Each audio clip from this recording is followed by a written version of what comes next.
Good evening, everybody. Stephen Howson, Squawker Dave.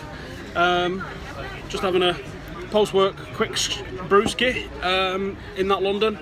Dave's just been on TFR Live covering the Germans, and the Poland game, and he was on earlier. England, Wales as well. England, Wales. So we're going to cover England, Wales. Are we now top of the group? We are top, top. 4 points. Top of the group, undefeated. It's looking good. Massively outplayed Wales today. We knew Wales was going to sort of treat it like a little bit of a second leg European tie, where he was going to invite pressure and look to hit us using Bale essentially on the counter. I think they scored in a way a bit too early for them, because it meant that they dropped a lot. They dropped a lot earlier than they should have done, which kind of let England off, because Ramsey was pressurising the England deep midfielders, the centre backs, the full backs quite well. And it meant that they sat off a little bit more, and then they dropped to that 4 in midfield, the 5 at the back, and only Robson, Carnew, or whatever he's called, Hal up front. So I think it's for Wales, they did score a bit early, and in a way it kind of killed them on the counter attack, that they weren't attacking that central area. Which, hell of a free kick, though. But Joe Hart should have saved that. Really should have. That low's it's what you call saveable, even if you use your feet. Yeah, get exactly. over there and you get onto it. You're just weak. It was a weak-wristed save. It did come over to slightly mitigate it for him, not defend him, but to slightly mitigate him. It came over the wall late for him. It came right over the wall, didn't it? His wall was in a really weird position. I thought his wall was in the wrong really position. Covering the post. It was at 3 men, was it? Gareth Bale connected from 35, so it's kind of like I don't know. It was a mistake on that behalf, and then he didn't do very well for the save. So. It's an interesting England performance. The performance in the first half was quite poor. Sorry, you're not going to be able to hear us for a second. Hopefully the sound's audible anyway, because we're in a bar essentially. We're outside in a beer garden, so... That's London for you. Lots of sirens all the time. Fucking cockneys. So not the worst performance. Changed at half-time with the 2 changes. Putting 2 strikers up front. How often have we been saying you've got to go back to a 2-striker system? I think that's I've been the game, advocating for it for fucking months. I want to see 2 strikers, especially for England. The English mentality and the English style of play suits 2-striker systems. And when it comes to European competition like this, you play to your strengths. Yeah. And I hate to say it, because it's a phrase that's been done to fucking death in the last 6 months, but look at Leicester. Yeah, exactly. That's all you got to say. Look at Leicester and see what they've achieved this year with that sort of mentality and work rate, and that's the English game. And that's what I thought we saw in the latter stages today. Still extremely difficult, because of they had 5 across the back. Yeah. The midfield collapsed on itself, and they basically didn't even leave an outlet for most of the game. They was lucky if they got an outlet. About 70% possession, I think, for England. A fucking hell of a lot of shots. I don't even know how many shots we ended up having, but there's a lot of shots. Scrappy goals. Really, both of them. Not great. Not really well hit. Question mark offside as well. It was said that it was the Welsh defender who headed it back. Williams, I suppose. The guy that I keep going on about. I don't know. It seems like it looked like it was Cahill that flicked it on, but. I didn't jump up at first because I thought it was offside. Yeah, that's exactly. We didn't react on the football problem. We didn't react because it looked like it was so far offside. That I was like, that's off. He's give it. Oh, fucking hell. It's a goal. It's a goal. So it's a strange one, isn't it? I mean, as United fans that support England, or as United fans supporting England, because I don't even like to use the phrase that support England, because I generally don't give a fuck. I'd like to see the lads do well, especially the younger lads that are coming through. I mostly root for the United players in whatever kit they're wearing over the summer. Like I was buzzing for Schweinsteiger's goal the other night, more than I was for any other goal in the tournament, to be brutally honest. It's weird as a United fan, isn't it, in these tournaments? And the winners today was scored by a Scouser, and I think I tweeted something along the lines of like, "Get in your Scouts, cunt." I think it's difficult, because United is a bit separate from England, and they have the club is always. United and Liverpool fans are both the same. They both pulled themselves away from England. All the stuff about David Beckham getting absolutely thrown out there in France, and then United getting behind David Beckham. There was a lot of horrible things that happened when David Beckham came back. There were, in the streets, there were people with David Beckham dolls or whatever you want to call it. Every ground we went to, every ground, it was fucking horrific. And then again, Ronaldo again, another player that did the wink or whatever. Phil Neville. They get vilified, and I think that's why England fans in a way are a bit different to Man United fans, because they do follow England for, I don't know, for a reason of following your country, and it's that nationalism again. It's just, I don't know, I'm not a massive fan of it. Yeah, I think a lot of United fans, I mean, I don't know, maybe you guys tell us in the comments. I know a lot of United fans that I speak to will watch England games, but if England lose, we go and carry on with our lives. It's not like if United lose, I don't really care. If England win, yeah, I'm going to get caught up in it. I remember the 2002 World Cup. I was at college. I was watching them all at college. It was 8 in the morning. You know, getting baited up at 7, 8 in the morning, going watching them in a Kevin Keegan wig. It was fucking great. I mean, I love that aspect of. Are you going to bring football. that wig back? I think somebody should bring that wig back. Yeah, I reckon. If I could find one tomorrow. Oh yes, you will find me in. It's going to be renamed Howson Social Corner tomorrow on the Football Republic, and we're not talking football. We're going to talk about your favourite animals. That's what we're doing. We're not. I'm going to go right off road with it. Fair enough. If you can get them to tweet in your animals, why the hell not? Send us your dog.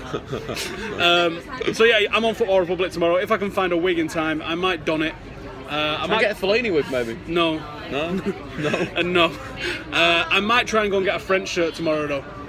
They're not playing, but I just might go and get a French shirt tomorrow. Nice kit. Game. I drew France in the sweepstakes. Oh, you obviously got the Polskis. played very well tonight. They did play well tonight. Yeah.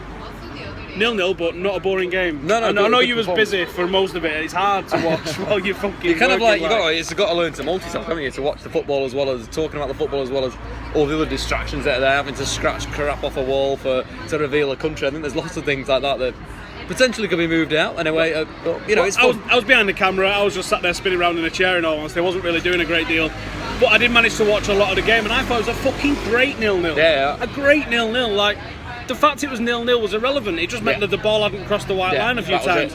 There was chances created. There was fucking drama. There was last ditch tackles. It was a fucking great game. It was a good game of football. Great game. Yeah. Like, probably one of the best 0-0s I've ever seen. I enjoyed it. And that's what I like about these.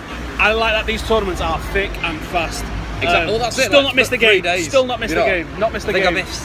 I've not missed a game. I've seen parts of every single game, but I've missed chunks of some games. I missed the restarting of Northern Ireland, Ukraine, while I was checking into this shit hotel. If you've not seen my shit hotel, go look at Snapchat while it's still on there, because I've Snapchat how shit my shit hotel is. Go and have a look. I heard you like to have windows in your bog, right? Who puts toilet doors with glass see-through bits? Crazy, mate. Absolutely nuts, anyway. Absolutely nuts. So, England, let's go back to England. Let's talk on the result for England. This probably puts us through, essentially, now. Yeah. I think pretty much puts us through into the knockout stages. Where we come and who we play is still a lot if one of Wales... I think England are through. If you think about it, so it's Wales versus Russia. So Russia on 0, Wales on 3. So if either of those teams win, England are through. If either of them draw, England are through. Yeah. And then the Slovakia game is irrelevant then, right? Yeah, essentially, yeah. So ideally win the group, hopefully try and get an easier game in the knockout stages. I don't think England are going far in this. I just think they lack, even though we've got the game changers in us, I don't see them game changers stepping up in the way, like, say, Payet stepped up. Yeah, well, I think there's no one in an England shirt I've looked at and just gone, I think it's momentum, right, isn't it? That's the thing. You've got to get momentum. Playing players like Jamie Vardy that are in red hot form, playing as much as you can is going to be key to England getting as far as they can. But I do think England will probably get someone poor in the next round, and then they'll play someone good, and then they'll get back to yeah, like a Spain, an Italy, a Germany, or a France. Something Italy like that. I don't know who we can get. Side. I don't know who we can get, but yeah, I think we would struggle. We would massively struggle. Roy Hodgson coasted through the groups, the qualifying, as you would expect, and then when it comes up to a group, he changes his tactic. He dilly-dallies a little bit. He doesn't look like an inspiring man to me. No, I don't think he is. I think that the change was made today. It looked like something that came from the bench, not himself. It went to a flat four. We've not seen that for the whole of the qualifying campaign. They're playing a diamond or a 4-3-3, so that seems a bit like outside the box thinking, which for me isn't a Roy Hodgson type decision to make. So I don't know whether it came from Gary Neville, whether it came from anyone else on that bench, but it just didn't seem like a Roy decision. And then when they scored the goal, they flipped the system again and they went to a 4-3-3, which was just a bit stupid considering how on top they were. They should have gone on and they should have won 3-1, 4-1. It's that momentum that you need. You need belief in the players. The fact it was such a late winner in the end as well. I mean, we was pressing, we was pushing, we was going for it, but it just doesn't inspire you with confidence. Although the manner of a victory like that, Yeah. like the manner of the draw against Russia, can take it out of you a little bit because exactly. it feels like a defeat. Sometimes grabbing it at the end like that can have a positive effect on us, and I don't know. I see players I like a lot in that side. I like the midfield of Alli, Rooney, and Dyer. I think Dyer's been poor. Dyer's been very, very poor. Not Dyer, sorry, Dele Alli. Dyer's been good. I knew what you meant. Yeah, Dele Alli's been very poor. He just doesn't seem like he fits into this side. I think there's still a lot to do with him there. And I like the introduction of Rashford at the end for that little bit of pace and energy, because bit smart. He's one of the most honest players I've ever seen. You know exactly what you're going to get. You put Rashford on the pitch, put your arm around him before he goes on, you go, anytime that their defence is in the ball, in possession, run at him. And he'll be like, no fucking problem. Yeah, that's I think what I'm going to do. I think with Rashford as well, he's played in a system that's been very restrictive, and he's shown moments of brilliance. You know, the goal against Arsenal, well, he's had the a lot goal of against practice. City. Yeah. That's the thing. He's fitted into a systematic sort of side this season. And again, England are the same. They are so boring in the final third. They don't have anything. It seems like they lose their shit when they get to the thing. There's no. What's the difference? Is it just pure ability? Because when you look at what Vardy and Harry Kane have done in the league this year, you'd say that them two players, especially Kane, have got ability. So why is it that France looks so free in the final third? Why is it that even the Germans look so free in the final third? They've not really got a proper number 9. And but again, with that, it's like what Vardy and Leicester City are built around Jamie Vardy. It's built around to get him in behind, full stop.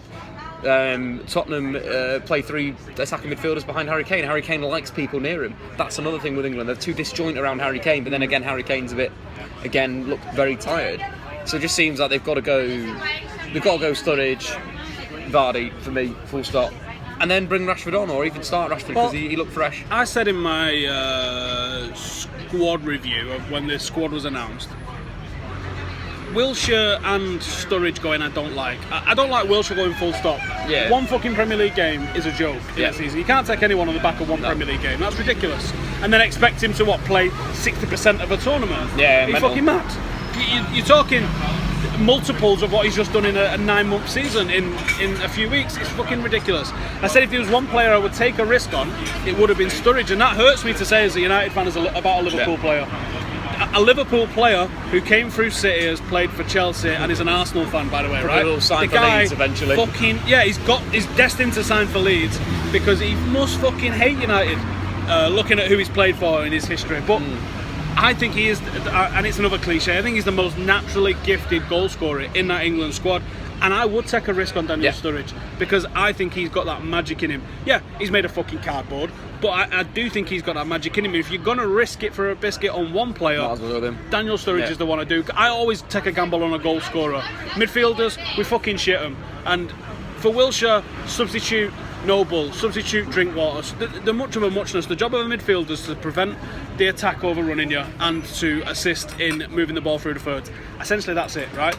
Goal scorers where the magic is. That's why they get paid hundreds of thousands. Yeah, that's why they trade. I think someone like Daniel Drinkwater was a bit unfair. Again, if you'd played like Leicester City, if you played 4-4-2, why not? You're exactly right, yeah. But then where does Wayne Rooney? Again, that's the Wayne Rooney problem. That's the thing. There's too many issues with the squad, the team. There's no one that they're building the team around, right? You know, who are we building the team around?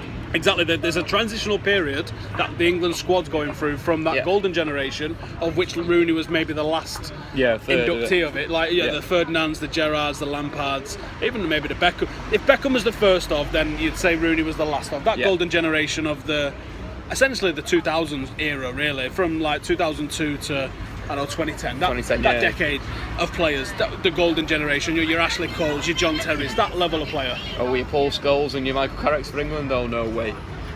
No, the pair of them have got about four caps each. Or something. I think Michael Carrick's got 23 caps. Milner's in 60 plus, right? Because I was going to do something on this the other day. In fact, my phone's there. I was going to Google it. It's here. If you look at the level of player that Milner's got more caps than, it'll make you want to throw up. Like the likes of Gaza, and there's some unbelievable players in there. I can't think of them off the top of my head. Tony Adams might have been one as well.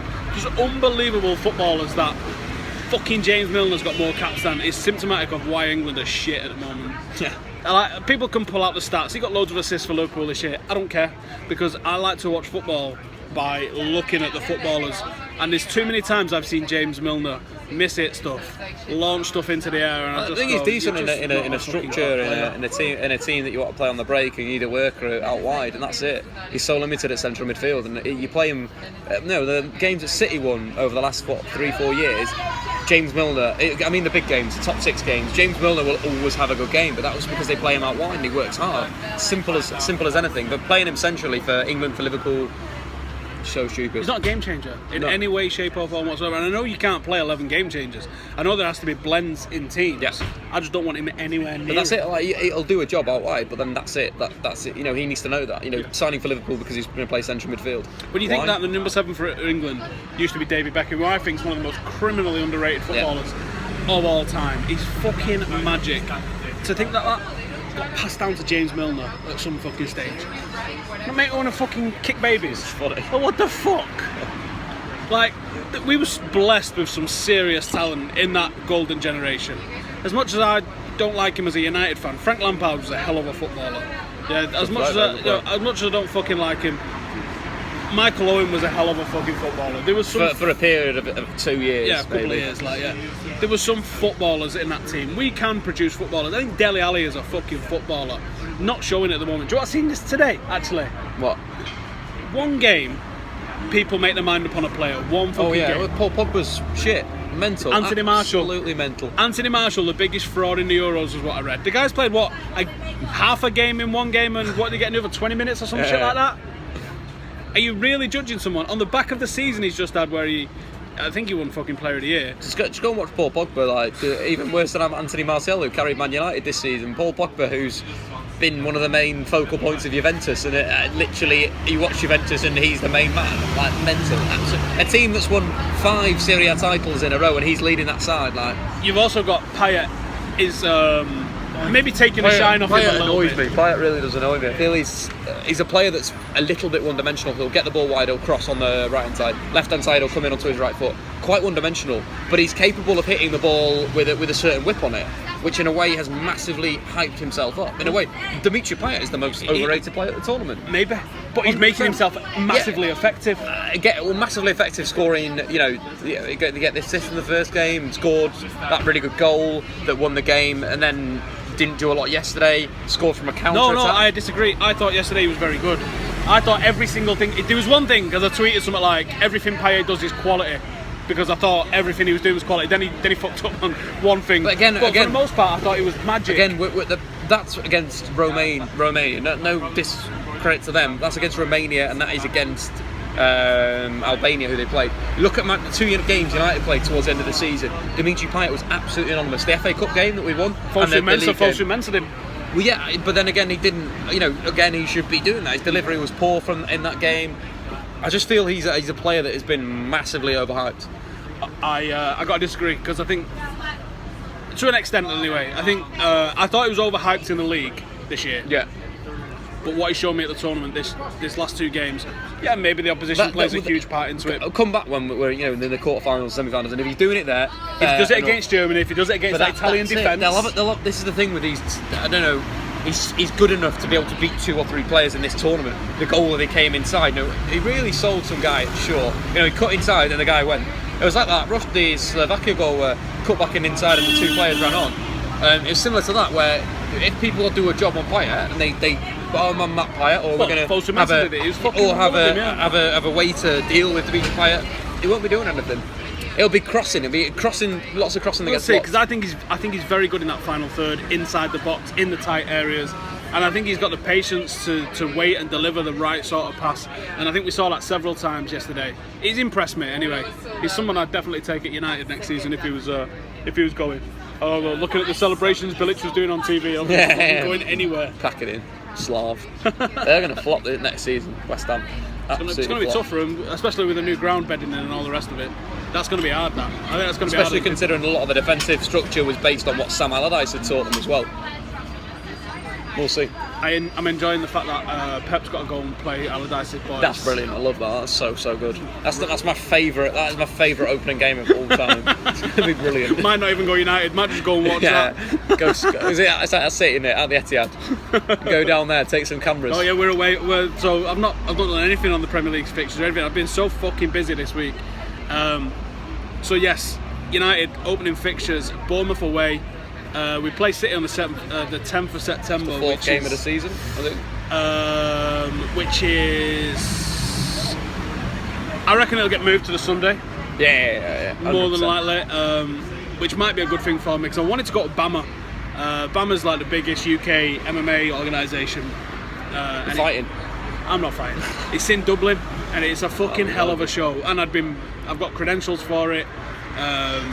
Obviously, I can go and fucking box it off dead easily to go. And I'm probably not going to be able to go.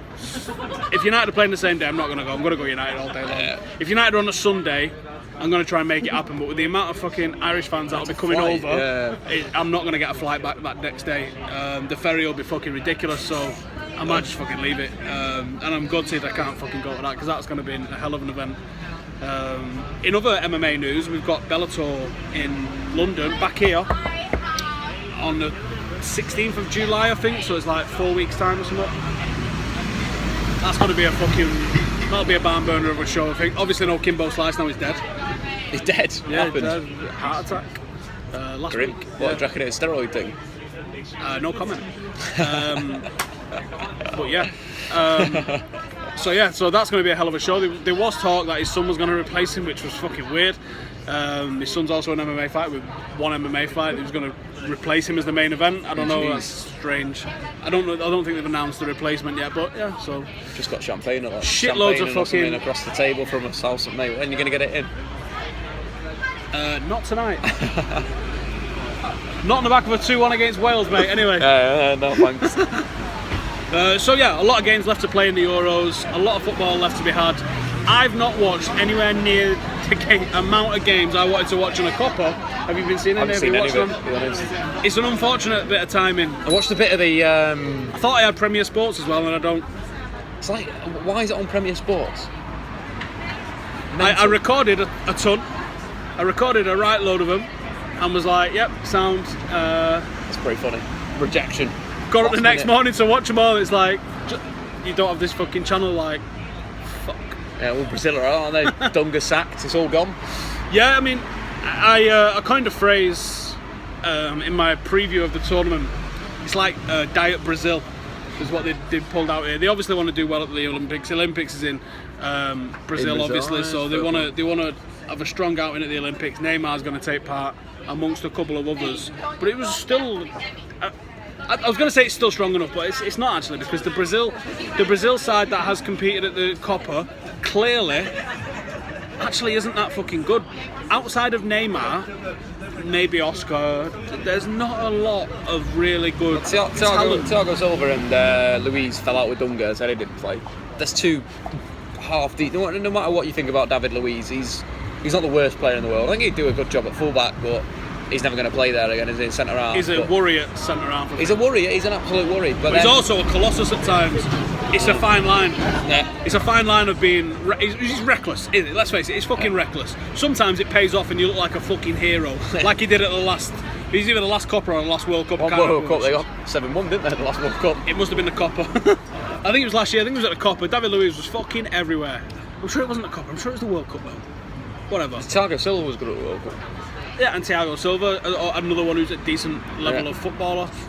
But the Brazil, when you think of Brazil, everyone lists Brazil as one of the best footballing nations, and you think, no, not at the moment. There's a few players that are coming though, like Gabriel Barbosa, Gabigol, obviously scored a few goals at the Copa, young 19. There's another one called Gabriel Jesus, plays for Palermes. That's also the coming onto mystique the that scene. they've got is gone. Is not deserved.